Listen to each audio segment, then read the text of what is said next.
As Sagradas Escrituras contidas na Bíblia relatam a história do grande dilúvio, em que Noé, orientado pelo Criador, fez uma arca, onde somente ele e sua família foram salvos do grande cataclismo mundial ocorrido na antiguidade.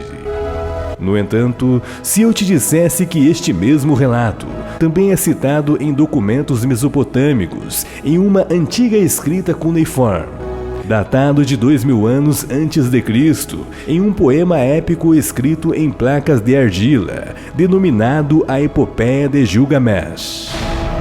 O mais intrigante é que a história de Gilgamesh parece ser mais antiga que as escrituras sagradas da Bíblia.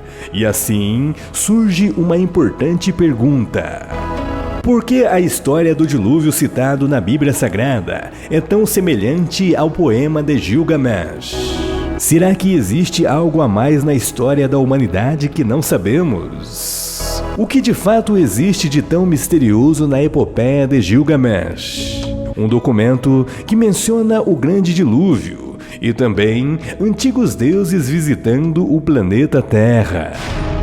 Este é mais um mistério que o canal do Braga irá te apresentar. Assista este vídeo até o final e tire suas próprias conclusões sobre mais este intrigante e polêmico assunto.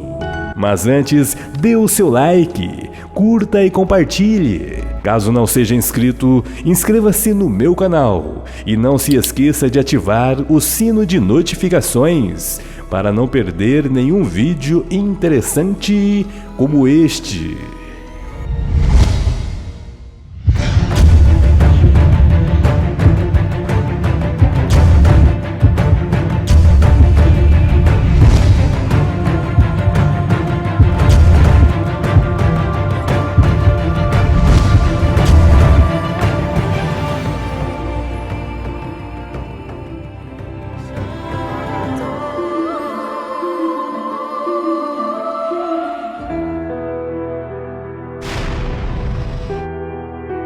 Vivemos em um mundo onde inúmeras verdades sobre o mundo antigo se perderam no tempo, seja por ocasião do destino ou por manipulação daqueles que detêm a verdade, mas que não querem de jeito nenhum que o homem saiba realmente a sua origem.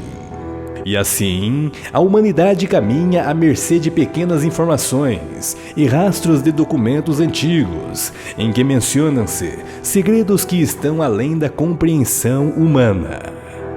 E um destes mistérios, que está em paralelo às escrituras sagradas da Bíblia, é o poema mesopotâmico que muitos pesquisadores alegam ser mais antigo que a própria Bíblia, a Epopeia de Gilgamesh. Neste documento é citado detalhes sobre o grande dilúvio que ocorreu há muito tempo atrás, em que a humanidade teria sido dizimada por conta deste evento.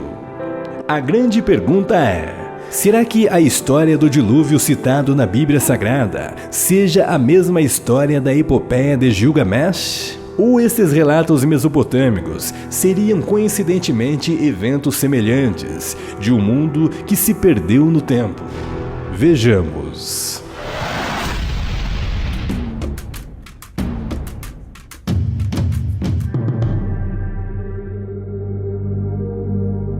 A Epopeia de Gilgamesh.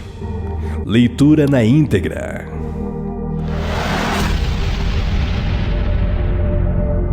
Gilgamesh fez uma longa e difícil viagem para aprender de Utnapishtim, como este veio a adquirir a vida eterna. Como resposta às suas perguntas, Utnapishtim conta a seguinte história. Houve um tempo quando os deuses destruíram a antiga cidade de Shuruppak, mediante a grande inundação. Mas Utnapishtim, alertado por Ea, deus Enki, conseguiu sobreviver construindo um grande barco.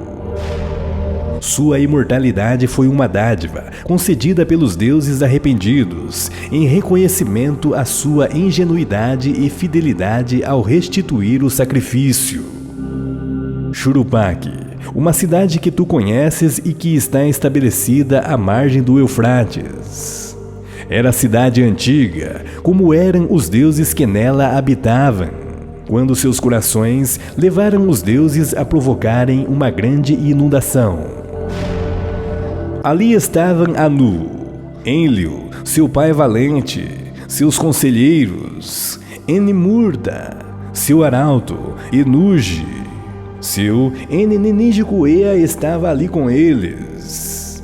Ele repete suas palavras para a choça de juncos, casa de Utinap-Chitim.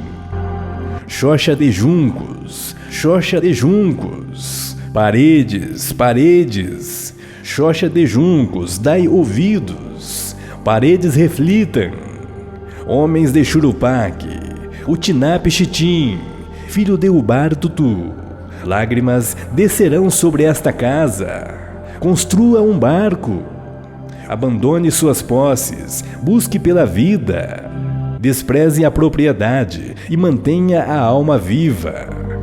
Entre no barco e tome consigo a semente de tudo que vive. O barco que tu deves construir deve ter estas dimensões. Iguais devem ser a largura e o comprimento. Como o apso, águas subterrâneas, tu deves lhe fazer um teto. Eu compreendi e disse para Ea, meu senhor: eis-me, meu senhor, ao que tu ordenares, ficarei honrado em cumprir. Contudo, o que eu devo dizer à cidade, ao povo e aos anciãos?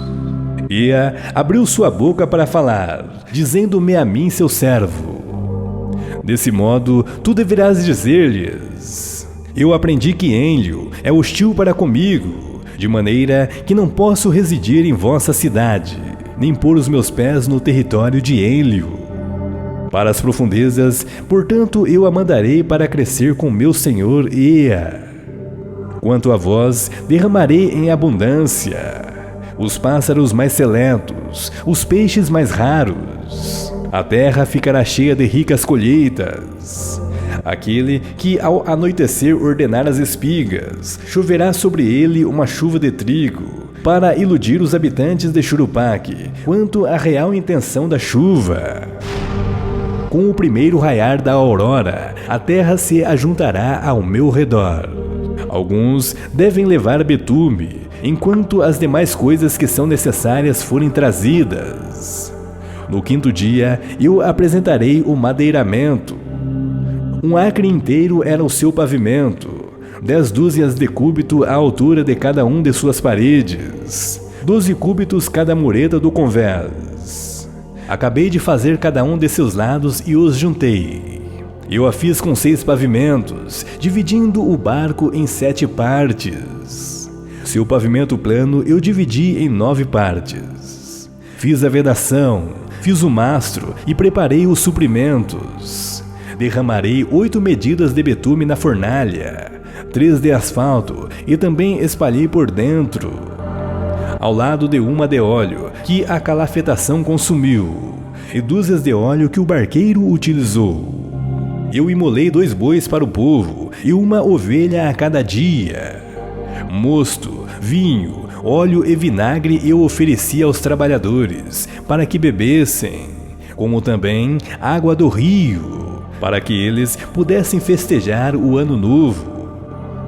No 7º dia, o barco ficou pronto. O lançamento foi muito difícil, de maneira que eles tinham que erguer a prancha para cima e para baixo, até que 2/3 da estrutura entrasse na água, por causa de tudo o que eu tinha carregado, por tudo o que eu tinha carregado de prata, por tudo o que eu tinha carregado de ouro, por tudo o que eu tinha carregado de todos os seres vivos, toda a minha família e parentes que eu mandei a bordo do barco. Os animais do campo, as criaturas selvagens do campo, toda a tripulação que embarquei. Shamash havia me estipulado um tempo. Quando ele ficasse inquieto à noite, ordenaria que chovesse uma chuva de destruição. Entre no barco e feche a porta. E ele declarou que o tempo havia chegado. Aquele que fica inquieto à noite ordenou que chovesse uma chuva de destruição. E noite, a aparência do tempo. O tempo era terrível de se contemplar. para fechar todo o barco. Puzur-Amurri, o barqueiro, teve minha ajuda para juntar tudo o que era necessário. Com o primeiro raiar da aurora, uma nuvem negra ergueu-se no horizonte. Dentro dela, os trovões de Haddad, deus da tempestade e da chuva. Enquanto Shalat e Hanish, arautos de Haddad, iam adiante, movendo-se como precursores sobre a colina e o planalto. E Regal, Nergal, o deus do mundo subterrâneo, faz o anúncio fora da barragem. Apresenta-se Ninurta e ordena que abram os diques. Anunnaki eleva as tochas, colocando a terra em chamas com seus raios. A consternação de Haddad chega aos céus, tornando tudo o que era luz em treva. A extensão terra foi destruída como um vaso de barro que cai. Por um dia, a tempestade devastou a tudo, amontoando rapidamente tudo o que devastou, submergindo as montanhas, sobrepujando as pessoas como numa batalha. Ninguém podia ver seu companheiro, nem pode o povo ser reconhecido desde o céu. Os deuses que habitavam a cidade estavam assustados por causa do dilúvio e retiraram-se, ascendendo ao céu de Anu. Os deuses encolheram-se como cães que se agacham contra a parte baixa de um muro. Star gritava como uma mulher no trabalho de parto. A senhora de voz suave entre os deuses gemia em voz alta. Ai, os dias passados voltaram para o barro, porque me conduzi erroneamente na Assembleia dos Deuses. Como eu pude me conduzir desse modo na Assembleia dos Deuses, ordenando uma batalha para a destruição de meu povo, quando fui eu mesma quem o fez nascer? Como as ovas dos peixes, eles enchem o mar. Os deuses de Anunnaki choraram com ela, seus lábios se cerraram. Ao ver a todos, 6 dias e 6 noites sopram os ventos, da inundação varre a terra. Quando chegou o 7º dia, a inundação levou a tempestade e acalmou a batalha, que havia sido feita como faz um exército. O mar se calou, a tempestade ficou imóvel, a inundação cessou. Eu observei o tempo. A calmaria se estabeleceu e toda a humanidade retornou ao barro. A paisagem era tão plana como um telhado. Abri uma escotilha e senti a luz sobre meu rosto. Curvei-me lentamente e assentei-me e chorei. E as lágrimas desceram pela minha face. Eu olhei ao redor para as linhas da costa do grande mar. Em cada uma das 14 regiões, lá emergia uma região, montanha. O barco veio a se deter sobre o Monte Nizir. O monte sustentou firmemente o barco, não permitindo nenhum movimento. Por 6 dias, o barco ficou firmemente preso ao Monte Nizir. Quando chegou ao 7º dia, eu me apresentei e libertei uma pomba.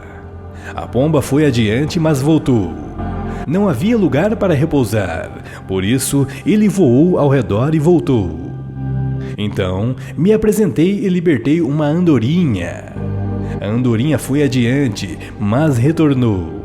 Não havia lugar para repousar, por isso ela voou ao redor e voltou. Em seguida me apresentei e libertei um corvo. O corvo foi adiante, e vendo que as águas haviam diminuído, ele comeu, fez círculos, grasnou e não retornou. Eu deixei todos saírem para os 4 ventos e ofereci um sacrifício. Fiz uma libação no topo do monte. Alinhei de 7 em 7 vasos no devido lugar e amontoei cana, cedro e murta. Os deuses sentiram o aroma. Os deuses sentiram o doce aroma. Os deuses se ajuntaram como aves sobre o sacrificador. Assim que a grande deusa Star, Ninurta, se aproximou, ela ergueu grandes joias que Anu fabricou para seu punho. Sim, deuses presentes, tão certo quanto este lápis lazuli, em meu pescoço eu não esquecerei. Me lembrarei destes dias, não os esquecendo jamais. que os deuses se aproximem do ofertante. Contudo, Enlil não se aproxime dele, porque ele, sem moderação, trouxe o dilúvio, e meu povo foi entregue à destruição. Tão logo Enlil se aproximou e viu o barco. Enlil ficou furioso. Ele ficou cheio de ira contra os deuses Igigi, deuses celestiais. Alguma alma vivente escapou? Nenhum homem deveria escapar à destruição. Ninurta abriu sua boca para falar, dizendo ao valente Enlil: quem outro, além de Ea, pode fazer planos? Ea sozinho é quem sabe todas as questões?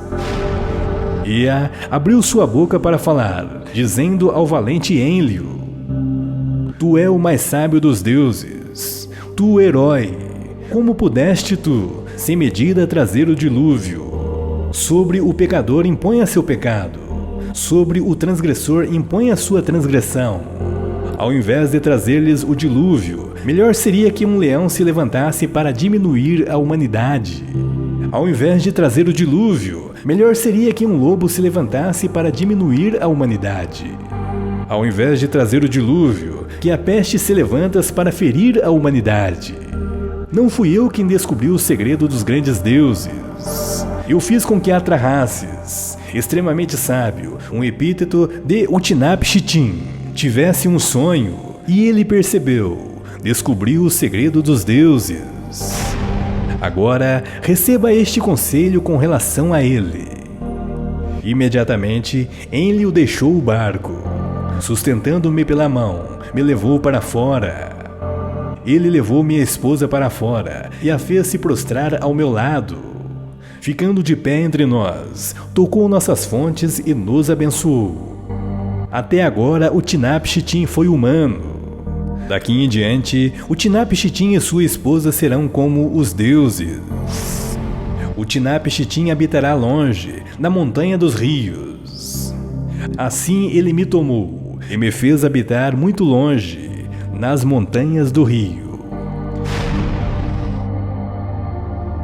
E aí, pessoal, tudo bem com vocês?